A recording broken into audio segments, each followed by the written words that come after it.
Fala, galera! E aí? Todos vocês estão ansiosos pelas férias? Bom, mas antes disso, vamos lá para mais uma videoaula de ciências com a professora Raquel. Na aula de hoje, nós falaremos sobre o sistema urinário. Bom, quem quiser acompanhar no livro, nós estamos na página 42. Nós já estudamos em módulos anteriores algumas atividades necessárias à vida, realizadas pelo nosso organismo. Entre elas, falamos sobre a digestão dos alimentos, a composição do sangue e os processos vitais, como, por exemplo, o metabolismo celular. O processo digestório e o metabolismo celular produzem resíduos que, quando em excesso, podem trazer problemas ao nosso organismo. Aí que entra o sistema urinário. O bem-estar do nosso organismo depende do equilíbrio obtido por meio do bom funcionamento dos sistemas do corpo humano como um todo. E esse equilíbrio é chamado de homeostase. E filtrando o sangue através dos rins, o sistema urinário participa desse controle para auxiliar a manutenção do equilíbrio. O sistema urinário é responsável, então, por eliminar as toxinas do organismo, controlar a quantidade de água no corpo e regular a concentração de várias substâncias. Os resíduos produzidos pelas células, devido ao metabolismo celular, são enviados ao sangue, retirados do sangue pelos rins e eliminados por meio da urina. A eliminação desses resíduos depende da presença de água para conseguir diluí-los e eliminá-los. E também, em virtude disso, a ingestão de água se torna vital. Entre os principais resíduos que devem ser eliminados estão as chamadas excretas nitrogenadas, substâncias que possuem nitrogênio em sua composição. São substâncias produzidas pelas células a partir do metabolismo de proteínas. As principais excretas nitrogenadas são a amônia, a ureia e o ácido úrico. A amônia é a mais nociva ao nosso organismo e, por essa razão, ela é transportada pelo sangue até o fígado, que é o órgão que vai transformá-la em ureia, que é menos nociva. Vamos falar agora sobre os componentes do nosso sistema urinário. Vamos iniciar pelos rins, que regulam o volume e a composição do sangue, produzem a urina, ajudam a regular a pressão arterial, sintetizam glicose, ou seja, participam da sua elaboração durante os períodos de jejum, liberam eritropoetina, que é o hormônio que estimula a produção de hemácias, e também participa da síntese de vitamina D. Os rins estão localizados na região dorsal do abdômen, um em cada lado da coluna vertebral. São revestidos por uma cápsula fibrosa que é circundada por um tecido adiposo. Apresentam uma região mais externa, chamada de córtex renal, e uma mais interna, chamada de medula renal. Cada rim possui cerca de 1 milhão de unidades filtradoras, chamadas de néfrons. A hemodiálise, pessoal, é um tratamento que consiste na remoção de substâncias tóxicas do sangue, utilizando um aparelho que funciona como se fosse um rim artificial. É o processo, então, de filtragem, dessas substâncias indesejáveis do sangue, como, por exemplo, a creatinina e a ureia. A hemodiálise ela vai ser realizada em pacientes que sofrem de insuficiência renal. Então, nesses casos, esses pacientes não conseguem eliminar essas substâncias tóxicas, então vão precisar desse auxílio do aparelho. O tempo da hemodiálise vai variar de acordo com o estado clínico do paciente, mas em geral é de 4 horas, de 3 até 4 vezes por semana. Continuando então sobre os componentes do sistema urinário, falaremos agora sobre os ureteres. Uma vez formada, a urina será transportada para a pelve renal e desse local segue para os ureteres, que vão levar até a bexiga urinária. Bom, agora chegamos na bexiga. A bexiga de um adulto consegue armazenar, em média, de 700 a 800 ml de urina. Começamos a perceber os primeiros sinais da vontade de fazer xixi a partir de 200 a 400 ml.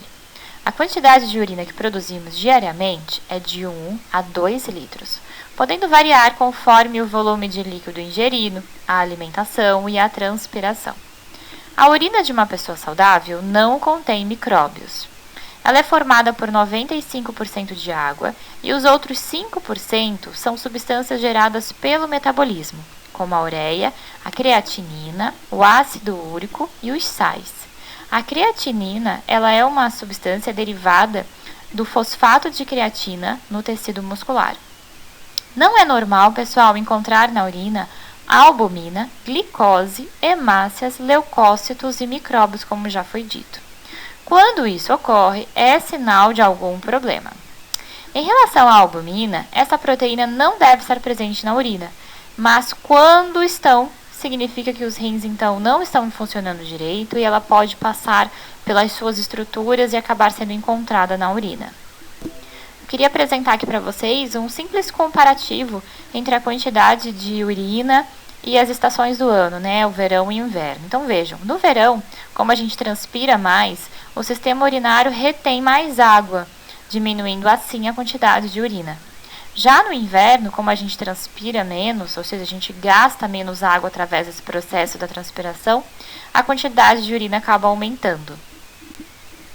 Continuando nos componentes do sistema urinário, vamos falar sobre a uretra, que é a porção terminal do sistema urinário, ou seja, a porção final do sistema urinário.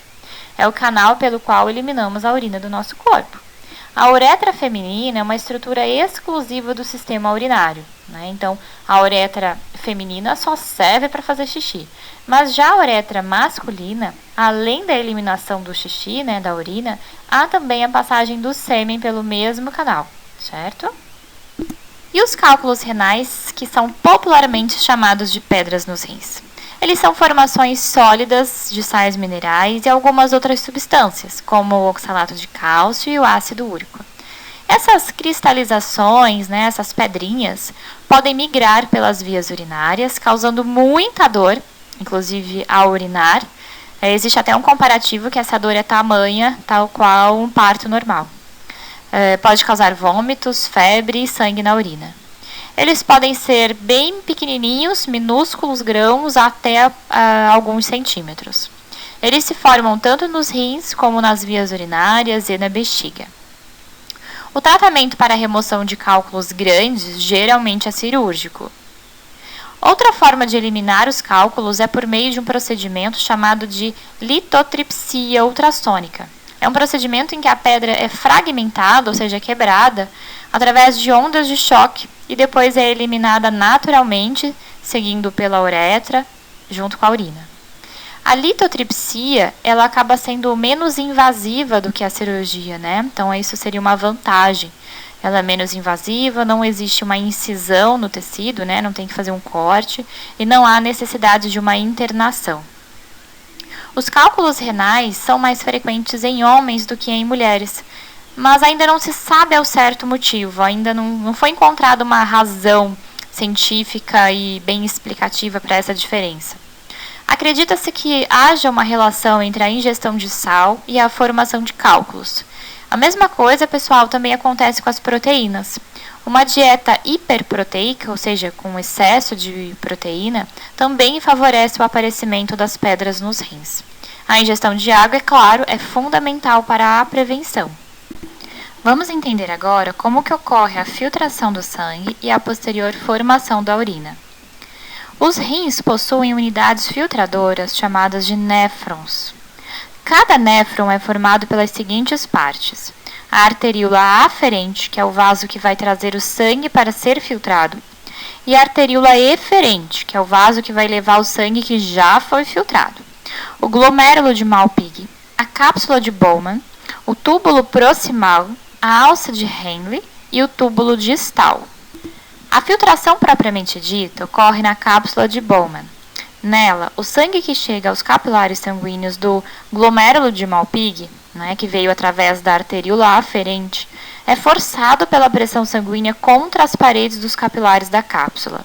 Assim, parte do plasma sanguíneo extravasa, ou seja, é filtrado para o interior da cápsula. A maior parte do material filtrado, sobretudo água, ainda será reabsorvida pelos capilares sanguíneos ao longo dos túbulos proximais e distais e também na alça de Henle. O que não for reabsorvido formará a urina. Os túbulos distais de vários néfrons vão desembocar em dutos maiores, chamados de dutos coletores. Todo o material filtrado, depois de ser despejado nos dutos coletores, é enviado à pelve renal e de lá para a bexiga através dos ureteres. No adulto normal, cerca de 180 litros de sangue são filtrados por dia. Isso quer dizer que o mesmo sangue passa várias vezes pelos rins num período de 24 horas. Interessante ressaltar que a taxa de glicose no fluido diminui à medida que percorre o túbulo do néfron, porque as células dos túbulos renais, a alça de Henle e o tubo distal, reabsorvem as moléculas de glicose que voltam para o sangue. Já a concentração de ureia será maior na urina do que no filtrado, porque a ureia não é reabsorvida ao longo dos túbulos renais. Assim, à medida que a urina se transforma, a concentração de ureia vai aumentar. Você já ouviu falar do hormônio ADH, o hormônio antidiurético? Atividades físicas intensas, como correr ou pedalar por longos períodos, ajudam a aumentar a utilização dos ácidos graxos, ou seja, a queima das gorduras, produzindo energia para manter o corpo em movimento na atividade física prolongada. Contudo, quando a gente faz exercícios, a temperatura do nosso corpo aumenta. Como defesa, o organismo começa a transpirar para baixar a temperatura. O suor, ao evaporar da pele, resfria o corpo, ajudando assim a regular a nossa temperatura. Em contrapartida, quando a transpiração está intensa, entra em ação o ADH, o hormônio antidiurético, que age para evitar a perda de água. O ADH age nos túbulos coletores e nos dutos renais, localizados nos rins, estimulando a reabsorção da água que seria eliminado na urina. Para produzir o efeito antidiurético, basta uma pequena quantidade desse hormônio, o qual é liberado quando o corpo está desidratado e bloqueia a vontade de fazer xixi, para que dessa forma a gente não perca mais água. O álcool, pessoal, atenção, ele é um inibidor do ADH. E por essa razão, quando as pessoas ingerem bebidas alcoólicas, o volume de urina aumenta. Agora vejam essa relação entre o tabagismo e o sistema urinário. Nós já sabemos que o cigarro pode causar câncer em diversos órgãos, inclusive na bexiga e nos rins. Como que essas substâncias químicas do cigarro podem chegar até o sistema urinário, sendo que a fumaça do cigarro é inalada pelo sistema respiratório? Bom, algumas substâncias cancerígenas da fumaça passam pelos pulmões e caem na circulação sanguínea, sendo levados a vários órgãos e, por fim, são eliminadas pelos rins. Ao se incorporarem à urina para serem eliminadas, elas vão entrar em contato com todas as vias urinárias, inclusive com a bexiga, nesse momento podendo levar ao câncer. Bom, pessoal, terminamos por aqui. Até o próximo vídeo. Tchau!